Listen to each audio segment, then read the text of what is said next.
Assalamualaikum warahmatullahi wabarakatuh. Nama saya Dafa Haidar dari kelas 11 IPS 1.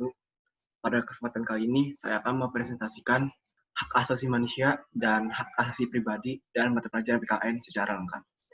Nah, saya akan membahas hak asasi manusia terlebih dahulu.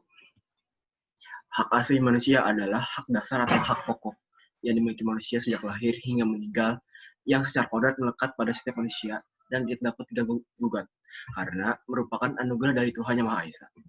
Serta keberadaannya harus dilindungi dan ditegakkan demi kehidupan, kebebasan, kebahagiaan masyarakat. Nah, saya membahas hak asasi pribadi. Hak asasi pribadi yaitu sebuah hak yang meliputi kebebasan menyatakan pendapat, kebebasan memeluk agama, kebebasan bergerak, kebebasan untuk aktif setiap organisasi atau perkumpulan dan sebagainya. Selanjutnya, contoh dari hak asasi pribadi. Saya memberikan contoh 4. Yang pertama, hak kebebasan untuk memeluk agama. Nah, yaitu artinya setiap manusia itu berhak meyakini atau memeluk agamanya yang mereka inginkan, seperti Islam, Hindu, Kristen, ataupun yang lainnya. Nah, yang kedua, hak kebebasan mengeluarkan atau menyatakan pendapat. Setiap manusia bebas untuk melakukan atau menyatakan pendapat, baik itu di dalam suatu organisasi ataupun di dalam masyarakat.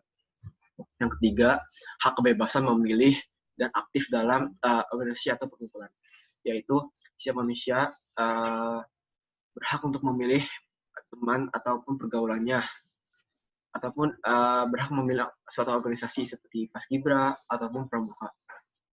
Yang keempat, hak untuk hidup, berperilaku, tumbuh, dan berkembang. Jadi setiap manusia itu berhak untuk hidup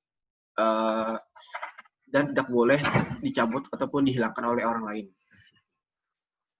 Lanjut ke pembahasan aturan hukum. Saya membuat 6 aturan hukum dalam hak asasi pribadi. Yang pertama itu pasal 28E ayat 1 Undang-Undang Dasar 1945 menyatakan hak kebebasan memeluk agama. Seperti saya katakan tadi, hak kebebasan memeluk agama itu seperti bebas meyakini atau menganut agamanya yang mereka inginkan, seperti Islam dan lain-lainnya. Yang kedua, pasal 28A Undang-Undang 1945, hak untuk hidup. Hak untuk hidup itu hak untuk menjalankan kehidupannya dan tidak boleh dicabut ataupun dihilangkan oleh orang lain. Yang ketiga, pasal 28E ayat 3 Undang-Undang Dasar 1945 menyatakan hak mengeluarkan pendapat. Yang keempat, pasal 27 ayat 2 Undang-Undang Dasar 1945 menyatakan hak mendapatkan pekerjaan dan hidup yang layak. Yang kelima, pasal 28H ayat 1 Undang-Undang Dasar 1945 menyatakan hak mendapatkan kebebasan.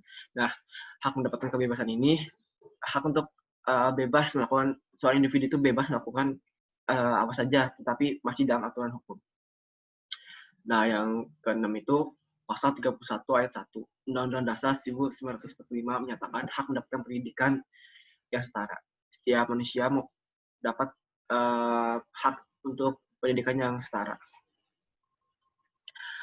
Selanjutnya saya membahas hak-hak yang menjamin dalam hak asasi pribadi. Nah, yang pertama itu hak untuk hidup, seperti yang saya katakan tadi. Yang kedua itu hak untuk menyatukan keturunan atau berkeluarga. Yang ketiga, hak mendapatkan kebebasan. Yang keempat, hak memperoleh keadilan yang sama. Lanjut ke kasus hak asasi pribadi. Saya membuat 2 kasus hak asasi pribadi. Yang pertama itu peristiwa Trisakti. Tragedi Trisakti adalah penembakan pada tanggal 12 Mei 1998 terhadap mahasiswa pada saat demonstrasi menuntut Soeharto turun dari jabatannya. Kejadian ini menewaskan 4 mahasiswa Universitas Trisakti.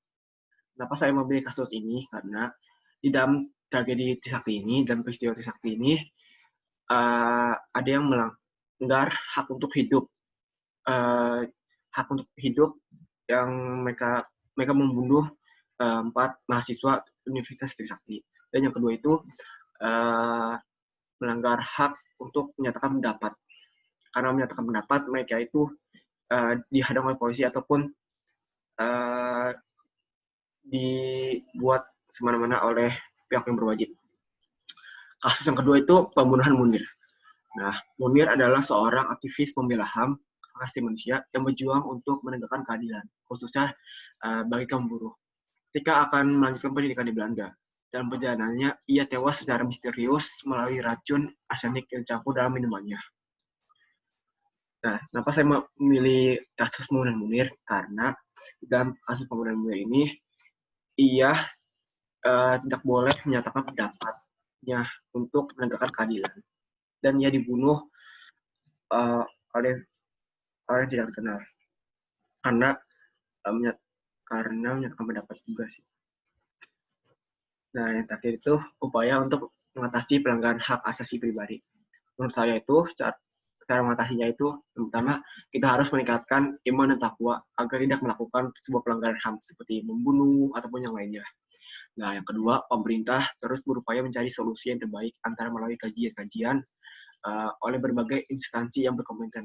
Nah, maksudnya itu adalah pemerintah itu memenuhi fungsi HAM seperti melakukan penelitian, pengkajian, dan lain-lainnya.